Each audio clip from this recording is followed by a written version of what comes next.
Okay,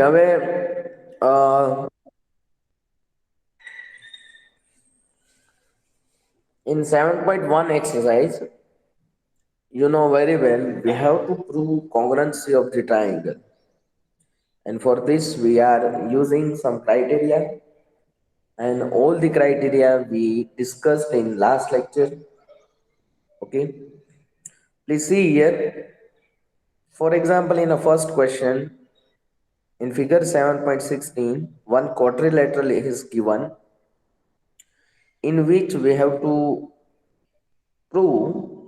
show two triangles are congruent. But here you can see one side AC and BD are equal and AB bisect angle A, it is given.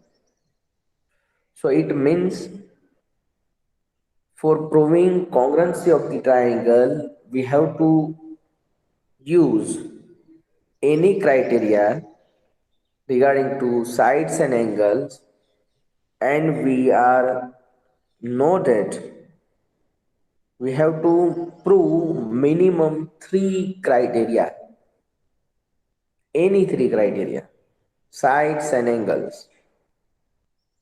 But here you can see AC is equal to AD and AB bisect angle A. There are two criteria is given.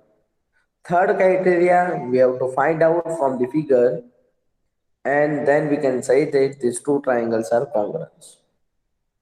So you can see in triangle ABC and triangle ABD, AB side is common Yes, for sir. this two triangle.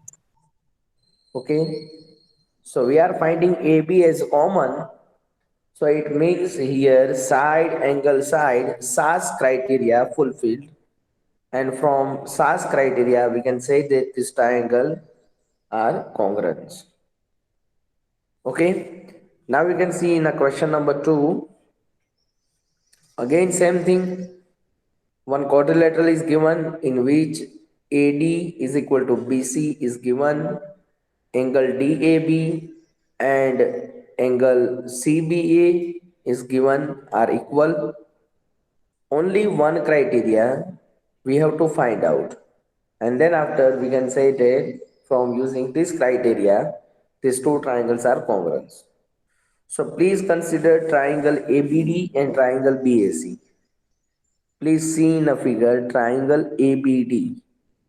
I have no cursor on this application, so I am not showing you with the help of cursor. So please see here triangle ABD, okay, and triangle BAC. You can see in this triangle AB side is common. Yes or no? Yes. Okay, so side is given, angle is given, and one side we are finding as common. So it means side angle side from SAS criteria, these two triangle ABD and BAC are congruent. Clear all of you? Yes, sir. Okay, now you can see in a question number 3, AD and BC are equal perpendicular to a line segment AB. Show that CD bisect AB. Please see here one side AD and BC are equal, it is given. It is perpendicular. AD and BC are perpendicular to the line segment AB. So it means angle CBA and angle DAB are equal and 90 degree, because of it is perpendicular to line segment AB. So it means angle DAB and triangle CBA are equal. Okay, these two conditions we have. Third condition we are finding here. So we get any criteria for the proving of congruency, right? So which criteria we can see here? You can see this two triangle. Which two triangle? Sorry, which angle? I'm just passing your comment. So, common. This two, you can see green dots. Sorry,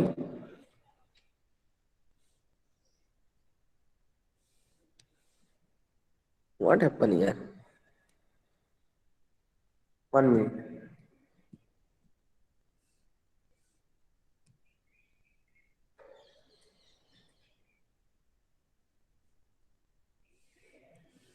Okay. Now you can see the red dot. These two angles are vertically opposite angle. Yes or no? Yes or no, boys? Yes, sir. These two angles are vertically opposite angle, and vertically opposite angles are equal. So it means in this two triangle, one side AD and BC are equal, one angle about 90 degree, and the second angle about vertically opposite angle. So it means this triangle are congruence because of the criteria side angle angle या फिर angle angle side AAS. Yes or no? Yes or no? Hmm? Yes, sir. Okay. Then you can see in question number 4, L and M are two parallel lines intersect by the another pair of parallel line P and Q. Show that triangle ABC is congruous to triangle CDA. Okay, first of all, you can see in this two triangle, AC side is common. Yes or no?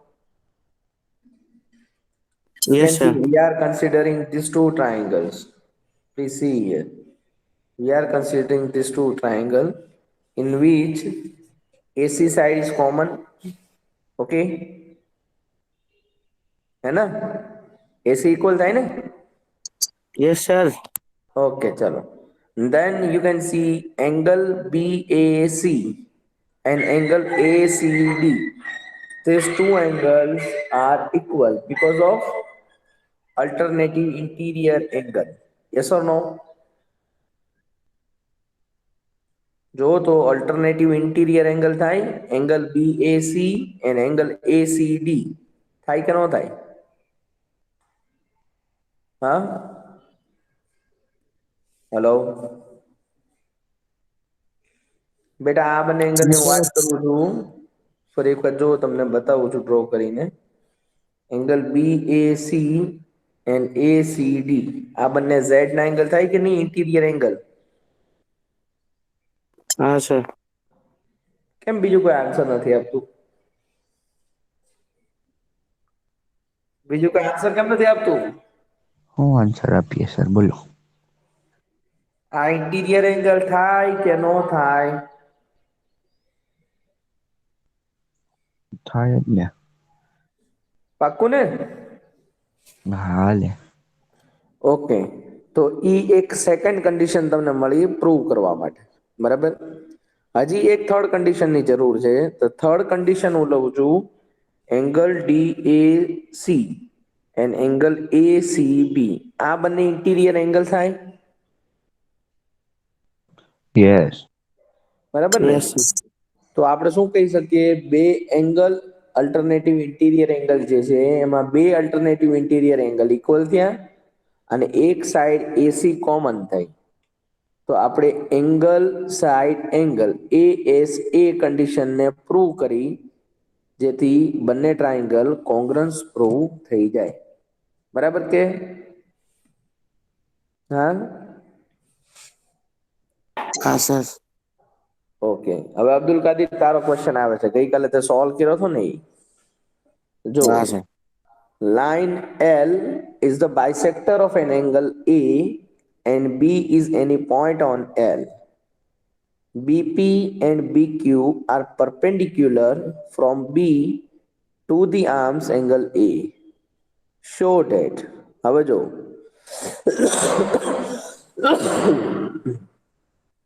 તમને figure આપેલી છે, ફિગરને ખાલી consider કરશો તો બી તમને સમજાઈ જશે.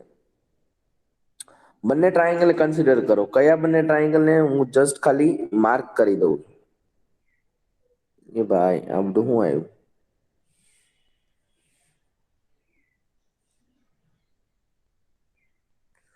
એક આ ટ્રાયેંગલ અને એક આ ટ્રાયેંગલ, આ બે ટ્રાયેંગલને આપણે કન્સિડર કરવાના છે. બરાબર. તો બંને ટ્રાયેંગલમાં સૌથી પહેલા તો તમે જુઓ કે A B is the bisector of angle A. તો જે કોર્નર ઉપર એંગલ એ છે એ બંને બાયસેક્ટ થયું તો એ બંને પાર્ટ ઇક્વલ હોય કે ન હોય? Sir equal. બરાબર. એ બી જે છે એ બંને ટ્રાયેંગલમાં કોમન છે કે નથી? હા સર Yes. કોમન. બરાબર. અને એંગલ ક્યુ અને એંગલ પી બંને 90 ડિગ્રી છે. હા Yes. સર. બરાબર. તો આપણે ત્રણ કન્ડિશનને પ્રૂવ કરી. એક એંગલ 90 ડિગ્રી, એક એંગલ એનો બાયસેક્ટ અને A B as common side. Right. So from angle side or side angle આસ AAS or SAA આ કન્ડિશન ઉપરથી આપણે ટ્રાયેંગલને કોંગ્રન્સ પ્રૂવ સર કર્યા. ઇક્વલ ટુ બીક્યુ નહીં લેવાનું? શું કીધું? BP is equal to BQ. નહીં બેટા, BP is equal to BQ ક્યાં આપેલું જ નથી કાંઈ. Okay. BP and BQ are perpendicular. હા, એ પરપેન્ડિક્યુલર કીધા છે. પરપેન્ડિક્યુલર એટલે 90 ડિગ્રી તો લઈ લીધું આપણે. હા સર ઓકે. ઓકે, તું જો સેકન્ડ ક્વેશ્ચન રીડ કરતો. શો ડેટ એમાં સેકન્ડ ક્વેશ્ચન.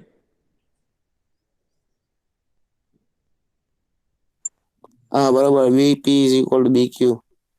હા, એ આપણે પ્રૂવ કરવાનું છે. સમજો તું? Okay sir.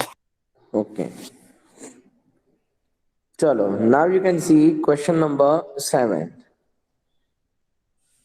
You can see in a figure 7.21, AC is equal to AE is given, AB is equal to AD is also given, and angle BAD is equal to angle EAC is given. Show that BC is equal to DE. હવે જો તમારે BC is equal to DE એવું તમારે prove કરવું હોય તો એના માટે તમારે બે ટ્રાયેંગલને કોંગ્રસ પ્રૂવ કરવા પડશે. એ કોંગ્રસ થશે તો જ તે CPCT થી BC અને DE બંને ઇક્વલ થઈ જશે. બરાબર. તો હવે કઈ રીતના હું કોંગ્રન્સી પ્રૂવ કરું તો કે ભાઈ મને ટ્રાયેંગલ ABC અને ટ્રાયેંગલ ADE આ બે ટ્રાયેંગલને તમે લોકો કન્સિડર કરો. કયા બે ટ્રાયેંગલ કીધા છે ફરી વખત જો, ટ્રાયેંગલ ABC બરાબર અને ટ્રાયેંગલ ADE. બંને ટ્રાયેંગલમાં જોવા જાવ તો AB is equal two AD and AC is equal two AE. મતલબ ટુ સાઈડ જે છે એ ઇક્વલ છે એવું ક્વેશ્ચનમાં જ કહી દીધું છે. હજી એક વસ્તુ ક્વેશ્ચનમાં આપી છે, angle BAD and angle CAE અથવા તો EAC આ બંને ઇક્વલ છે. પણ આપણે જે ટ્રાયેંગલની વાત કરીએ છીએ એ ટ્રાયેંગલમાં તમે જુઓ તો હું તમને એક નાનું એવું આપણે જે ટ્રાયેંગલની વાત કરીએ છીએ એની અંદર આ આટલો જે મેં રેડ કલરનો પટ્ટો કર્યો એ પટ્ટાને તમારે ઇન્ક્લુડ કરવો પડે. બરાબર. તો એ રેડ કલરના પટ્ટાને ઇન્ક્લુડ કરવું તો જ તે આપણે જે ટ્રાયેંગલને કોંગ્રસ કરવા છે એનો એંગલ આપણને મળે. તો જુઓ તો ટ્રાયેંગલમાં ABD એંગલ અને એંગલ DAC એંગલ એટલે બહુ સ્મોલ એંગલ છે. જો તમને બતાશે, તમને અહીંયા બતાવી દઉં લો. DAC એંગલ એટલે આ DAC એંગલ થયો. બરાબર. આ એંગલને અગર હું બંને ટ્રાયેંગલ જે તમને કન્ડિશન આપેલી છે angle ABD is equal two angle EAC એની અંદર અગર એંગલ DAC ને એડ કરી દઉં તો એ ટોટલ એંગલ શું થઈ જશે કોઈ મને કહેશે? તમારી પાસે એંગલ BAD અને એંગલ EAC ઇક્વલ આપેલા છે. એની અંદર અગર એંગલ DAC એડ કરી દો બંને બાજુ તો નવો એંગલ કયો ફોર્મ થાય? કોઈ કહેશે મને? જો તમને ખાલી એકમાં હું એક્સપ્લેન કરું છું.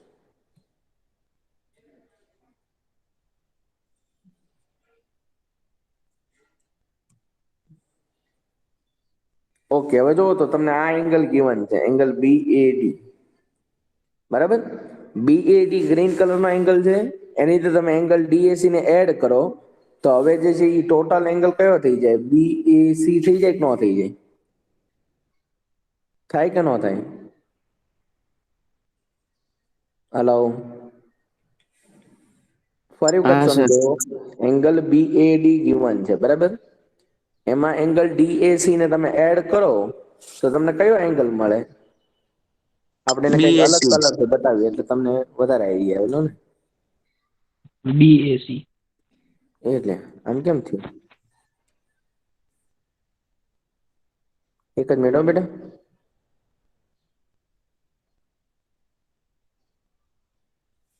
ઓકે, હવે જો બ્લુ કલરના એંગલ છે એંગલ BAD અને રેડ કલરના એંગલ છે એંગલ DAC. આ બંને એંગલને એડ કરી દો તમે તો તમને ટોટલ એંગલ કયો મળી જાય?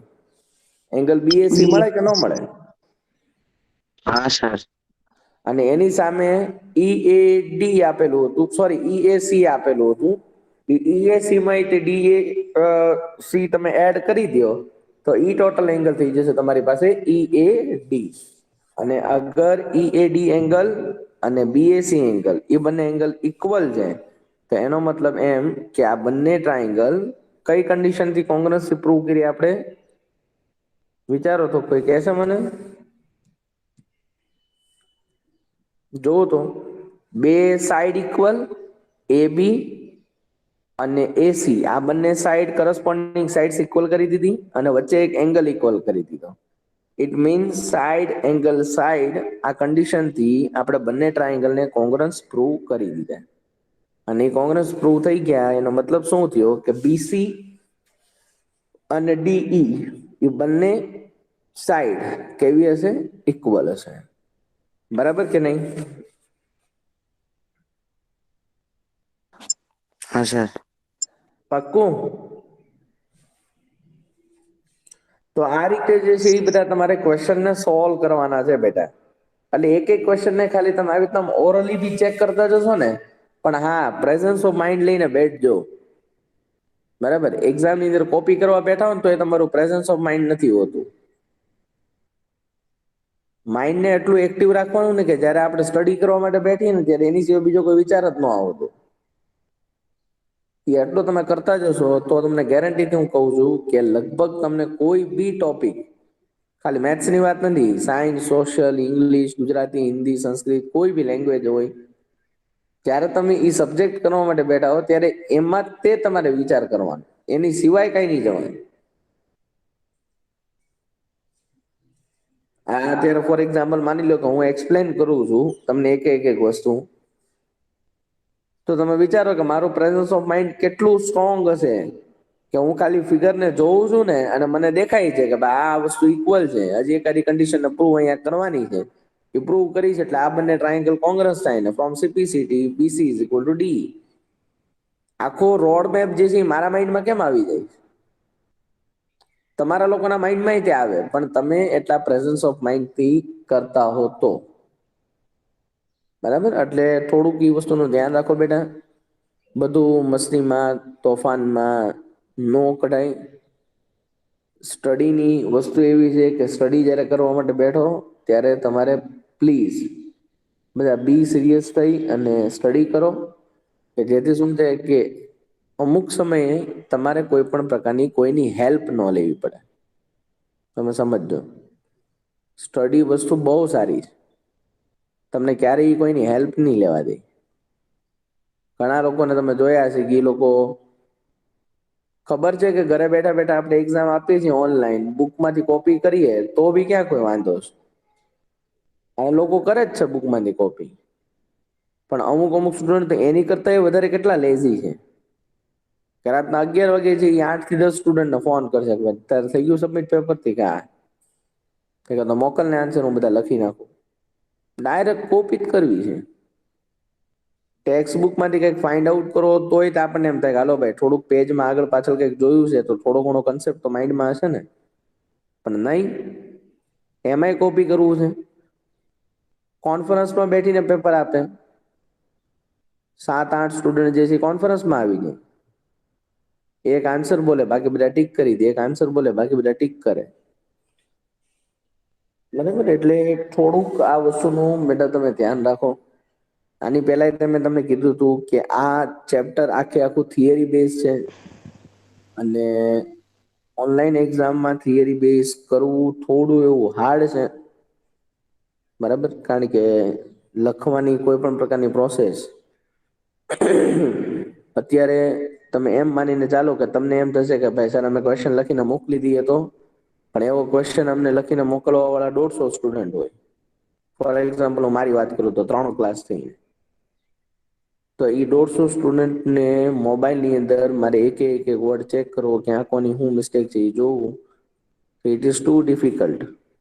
તમને જેમ 2 કલાક ગૂગલ મીટમાં આવવામાં બી પણ તમને જો આંખમાં પ્રોબ્લેમ થતો હોય, તો અમે લોકો 150 પેપર મોબાઈલની અંદર ચેક કરવા બેઠીએ તો અમને લોટ્સ ઓફ પ્રોબ્લેમ થાય. બરાબર, એટલે એ વસ્તુ જે છે એ અત્યારે આપણા માટે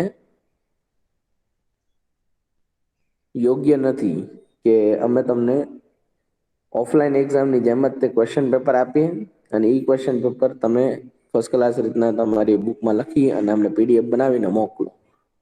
એટલા માટે અત્યારે મેક્સિમમ ટ્રાય એવી કરીએ છીએ કે ઓબ્જેક્ટિવ આપણે પૂછીએ કે જેથી કરીને શું થાય કે તમને બી લોડ ઓછો રહે, અમને લોડ ઓછો રહે. બરાબર, પણ જેવી તમારી ઓફલાઈન સ્કૂલ સ્ટાર્ટ થશે 1 ફેબ્રુઆરીથી, એટલે પછી ભલે ખાલી એક એસએ2 એક્ઝામ એક જ તે હોય, પણ પ્લાન આઉટ છે બધા સબ્જેક્ટનું. મીટિંગ એ બાબતે છે આજે. આની પહેલા મીટિંગ થઈ હતી ત્યારે specially four 9th standard high school માટે કે તમે લોકો 10thમાં આવો તો કમસે કમ ખાલી ઓબ્જેક્ટિવ ટીક કરતા નહીં, થોડું ઘણું કંઈક તમને વર્ક કરતા તો આવડતું હોવું જોઈએ. બરાબર ને, તો જ તમે 10thની અંદર સ્ટ્રોંગલી જે છે ને એ એને કહેવાય ને અપોઝ કરી શકો, બાકી નહીં કરી શકો તમે. બરાબર, સારું, ચલો તો હવે એ જ રીતના એક્સરસાઇઝ 7.2 છે, એક બે ક્વેશ્ચન 7.2 એક્સરસાઇઝ જોઈ લઈએ જલ્દી ફટાફટ. In an isosceles triangle ABC with AB is equal to AC, the bisector of angle B and C intersect each other at O, join A to O, show that OB is equal to OC and AO bisect angle A. બરાબર, આની અંદર ખાલી તમને figure draw કરું છું. Figure draw કરીશ ને એટલે તમને ઘણું બધું ક્લિયર થઈ જશે. બરાબર, તમને શું કીધું છે પહેલા તો એબીસી ટ્રાયંગલ જે છે આઇસોસેલેસ ટ્રાયંગલ છે, અને એંગલ બી અને એંગલ સી ના બાયસેક્ટર ઓ પોઈન્ટ પર ઇન્ટરસેક્ટ થાય છે. બરાબર, અને ત્યાંથી આપણે એ ને જોઈન કરવાનું છે અને ઓબી ઇઝ ઇક્વલ ટુ ઓસી છે એવું પ્રૂવ કરવાનું છે. તો હું તમને અહીંયા એક નાની ફિગર ડ્રો કરી દઉં છું જેથી તમને સમજાઈ જાય. બરાબર, માની લો કે આ કોઈ એક ટ્રાયંગલ છે એબીસી. એબીસી ટ્રાયંગલ ની અંદર તમને એમ કીધું છે કે ભાઈ એંગલ બી નો બાયસેક્ટર અને એંગલ સી નો બાયસેક્ટર. માની લો કે આ જે છે એંગલ બી નો બાયસેક્ટર અને એંગલ સી નો બાયસેક્ટર, એ બંને ઇન્ટરસેક્ટ થાય છે કયા પોઈન્ટ ઉપર? ઓ પોઈન્ટ ઉપર. ત્યાંથી તમે ઓ એ ને જોઈન કરી દો તો તમારે પ્રૂવ કરવાનું છે ઓબી ઇઝ ઇક્વલ ટુ ઓસી. ચલો, કઈ રીતના પ્રૂવ કરશું? એકદમ ઈઝી છે. કોઈ મને બતાવી શકે કઈ રીતના પ્રૂવ કરશું? જો સૌથી પહેલા તો આઇસોસેલેસ ટ્રાયંગલ છે એટલે તમને એક કન્ડિશન તો આપી જ દીધી છે. કઈ કન્ડિશન આપી દીધી તમને બેટા? એબી AB is is equal to AC. AC. બરાબર, આ તમને આપી દીધું છે. હવે તમે ખાલી આ બે ટ્રાયંગલ કન્સિડર કરજો. કયા બે ટ્રાયંગલ? ટ્રાયંગલ ઓ એ બી અને ટ્રાયંગલ ઓ એ સી. આ બંને ટ્રાયંગલ કન્સિડર કરો. તો A B is equal to AC because of isosceles triangle. O A is common in these two triangle. Now we have to prove only one condition to equal OB is equal to OC. OB અને OC તો equal કરવાનું છે એટલે એ તો આવશે નહીં, કોઈ બી તમારે એંગલ જ લેવો પડે. બરાબર ને? તો કયો એંગલ તમે લઈ શકો? મને બતાવશે કોઈ? હે બેટા? A. કયો એંગલ?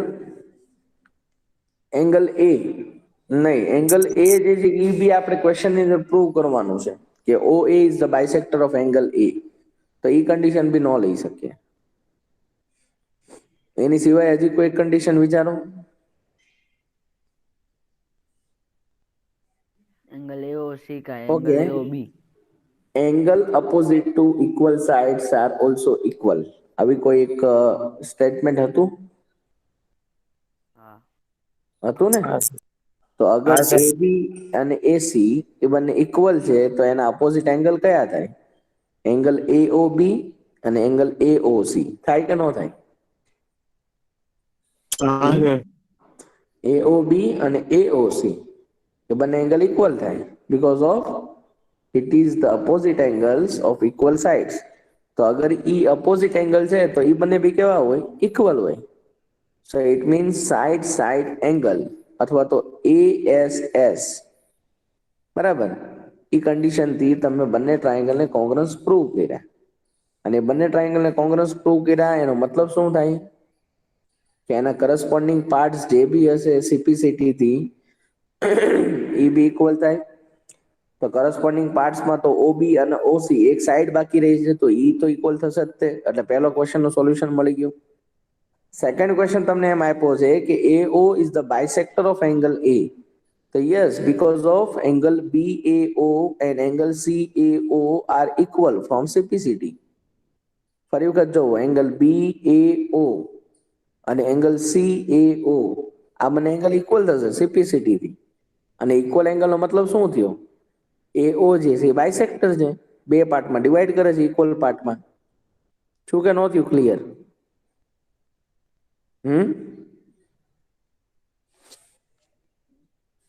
હલો, થાય છે ક્લિયર તમને હા સર. લોકોને?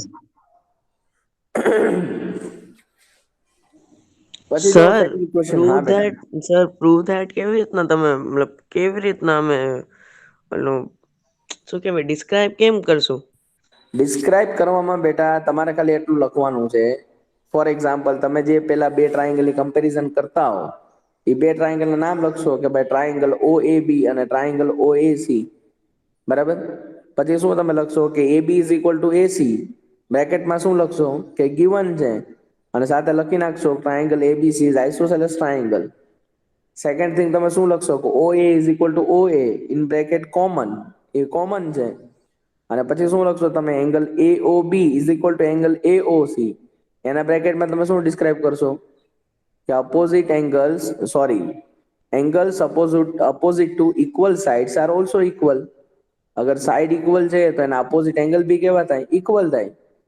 લ્યો, આ ત્રણ કન્ડિશન તમે લખી દીધી. એના ઉપર તમે કહી દીધું કે ફ્રોમ ASS બે સાઈડ છે અને એક એંગલ છે. તો આ ત્રણ વસ્તુ પરથી તમે લખી દીધું કે ASS ક્રાઇટેરિયાથી આ બંને ટ્રાયેંગલ AOB અને AOC આર કોંગ્રન્સ. અને સર તમે હા, પ્રૂવ ધેટ એક્ઝામમાં આવશે મતલબ પ્રૂવ ધેટ તો અમને હું એટલા માટે તો તમને કહું છું, એટલા માટે તો હું તમને ઓરલી તમારો માઇન્ડ કઈ રીતના ઓપન થાય ને એટલે તો એ રીતના કહું છું જોન. હમ સમજો તું? કારણ કે હમ ક્વેશ્ચનની આખી પેટર્ન અલગ છે. ક્વેશ્ચનમાં તમને ખાલી એટલું જ પૂછ્યું હશે કે by which criteria we can say that these two triangles are congruous or not. હમ એવો જ તે સમજ્યો. ક્વેશ્ચન હશે. કારણ કે અત્યાર સુધી મેં એ તો વસ્તુ કીધી કે ઓનલાઈન એક્ઝામમાં એ પોસિબલ નથી કે તમે લોકો જે છે એક એક ક્વેશ્ચનને પ્રૂવ કરો, એક એક ક્વેશ્ચન હમ લખો. બરાબર, આના માટે મેં હમ બીજો રસ્તો કાઢ્યો છે કે આપણે 9th સ્ટાન્ડર્ડમાં જીઓમેટ્રી જે છે ને એ મેક્સિમમ હોય. બરાબર, બરાબર. એટલા માટે તો હમ 9th સ્ટાન્ડર્ડ જે છે ને એને કહેવાય ને કે હાઈસ્કૂલ બાબતે જે ફર્સ્ટ સ્ટેપ તમારું જે કહેવાય ને એ સૌથી હાર્ડમાં હાર્ડ લાગે. કે 10th હમ 11th 12th સાયન્સમાં બી એટલી બધી જીઓમેટ્રી નથી જેટલી 9thમાં છે. બરાબર, બરાબર. તો એ માટે રસ્તો એવો કાઢ્યો છે કે જો ઓફલાઈન સ્કૂલ શરૂ થઈ જાય 1 ફેબ્રુઆરી થી તો 1 મહિનો કન્ટિન્યુઅસલી જેટલા બી જીઓમેટ્રીના ચેપ્ટર આપણે કર્યા, નાઇન્થ એન્ડ એંગલ કર્યું, ટ્રાયેંગલ કર્યું, સર્કલ કર્યું અને બે ચેપ્ટર હજી બાકી છે, ક્વોડ્રિલેટરલ એન્ડ એરિયા ઓફ પેરેલોગ્રામ એન્ડ ટ્રેપીઝિયમ. આ બે ચેપ્ટર બરાબર. હજી બાકી છે આપણે હમ અને એક કન્સ્ટ્રક્શન. તો ટાર્ગેટ એવો છે કે ફેબ્રુઆરી આખો મહિનો જે છે ને એ જીઓમેટ્રી ઉપર કાઢીએ. તો પણ પ્રેક્ટિકલ છે વર્ક થોડુંક થઈ ફેબ્રુઆરી જાય. સ્કૂલ ખુલે છે તો પેલો વીક તો એક્ઝામ જ છે. પછી ભલે ને એક્ઝામ હોય, આપણે શું લેવા દેવા છે એક્ઝામ સાથે? તમારે લેવા પણ દેવા ને, સર મારે શું લેવા દેવા? પણ સર સ્કૂલમાં એક્ઝામ નથી દેવાની. મારે તો મંડે ના કમ્પ્લીટ થઈ જશે ને. હા એ એ પછી તો ફ્રી છું ને સાવ પછી. એટલે હેલો આપણે સર, હા હા એક્ઝામ તો જેમ ઓલા ઓનલાઈન હોય એમ રાતે છે કે પછી ત્યાં આવીને દેવાની સેમ છે? એના બાબતે આજે મીટિંગ છે 11 o'clock ના, બરાબર? અને એમાં જે કઈ ડિસાઇડ થશે એ રચિતા મેમ ગ્રુપમાં પોઈન્ટ મૂકી દેશે, બરાબર? એટલે હજી સુધી કઈ ડિસાઇડેડ નથી. પહેલા રચિતા મેમ કહેતા હતા કે ના ના ઓનલાઈન ને ઓફલાઈન બંને રાખીએ. તો વાત એવી આવી કે ઓફલાઈન એક્ઝામ દેવા તો કોણ આવે? ઓફલાઈન સ્કૂલ અટેન્ડ કરવી સૌને ગમે, પણ એક્ઝામ તો ઓનલાઈન જ ગમે ને, બરાબર ને? એટલે ફરીથી પાછો કઈક એવો પોઈન્ટ આવ્યો કે ભાઈ આપણે જે એક્ઝામ પૂરતું તો કમ્પલસરી રીતે કરીએ, બરાબર ને? તો કમ્પલસરી કરવું કે ન કરવું એ બાબતે મીટિંગ છે. અને મીટિંગ ની અંદર જે કઈ ડિસિઝન આવશે એ ડિસિઝન તમને લોકોને ગ્રુપમાં મૂકી દેશે. From Monday FA4 exam will start in our school in offline mode. બરાબર એટલે બધા આવી જજો ટાઈમે, એમાં શું છે. હવે જો અમે લોકોએ તો ટીચર તરીકે અમે તો અમારી બધી પ્રિપરેશન પૂરી કરી દીધી. ઓફલાઈન એ પેપર કાઢ્યા છે ને ઓનલાઈન એ કાઢ્યા છે. જે ડિસિઝન આવે એ ડિસિઝન વર્ક કરશું, બરાબર ને? બરાબર. એટલે તમે લોકો તે ખાસ પ્રિપરેશન રાખજો. આપણે એક એક ક્વેશ્ચન જે છે એ લાઈવ બોર્ડ ઉપર પ્રૂવ કરેલા છે. તો બેટા એવું હોય તો આનું રિવિઝન કરી લેજો સાથે, કે જેથી કરીને તમને કદાચ ઓફલાઈન એક્ઝામ થયું હોય તો ક્વેશ્ચન કઈ રીતના લખવું એનો બી તમને આઈડિયા આવી જાય. જોન છે કે નીકળી ગયો? આર્ય હા હોઈ ગયો છું લાગે છે છું જાગે સર. છે જાગે છે. સર જોન છું. હા સર છું. હા હું શું કેતો હતો હમણાં તે કીધું કે નહી કે આને ડિસ્ક્રાઈબ કઈ રીતના કરવું? હા સર. તો ઈ છે ને આપ લાઈવ બોર્ડ ની અંદર જેટલા ટ્રાયંગલ ચેપ્ટર ના જેટલા બી વિડીયો છે, બરાબર? મેં હમ લાઈવ બોર્ડ ની અંદર એક એક ક્વેશ્ચન જે છે ને પ્રૂવ કરીને કરાવેલા છે. બરોબર. બરાબર એટલે એવું હોય ને તો એ એક વખત ફાસ્ટ મોડમાં યુટ્યુબ પરથી તું જોઈ લેજે બધા એટલે તને ડિસ્ક્રાઈબ કઈ રીતના ઓકે કરવું ઈ તને આઈડિયા આવી જાય, બરાબર? એટલે બંને રીતની તમે બી પ્રિપરેશન રાખજો, અમે બી રાખી છે. જોઈએ છીએ જે ડિસિઝન આવી, બરાબર? બાકી જો એમ કેશું કે ભાઈ ઓનલાઈન ને ઓફલાઈન એક્ઝામ, તો હું નથી માનતો કે ભાઈ તમારામાંથી કોઈ એવું રેડી થાય કે ભાઈ ચલો ભાઈ એક્ઝામ આપણે સ્કૂલમાં જ ત્યાં આપીએ, બરાબર ને? એવું હું નથી માનતો. જોઈએ છીએ જે ડિસિઝન આવે એ રીતના વર્ક કરશું. Okay sir. चलो चलो टाइम भी बहुत हो गया है, अब क्या करें? કાંઈ વાંધો નહીં, ચાલો તો હવે આપણે નેક્સ્ટ લેક્ચર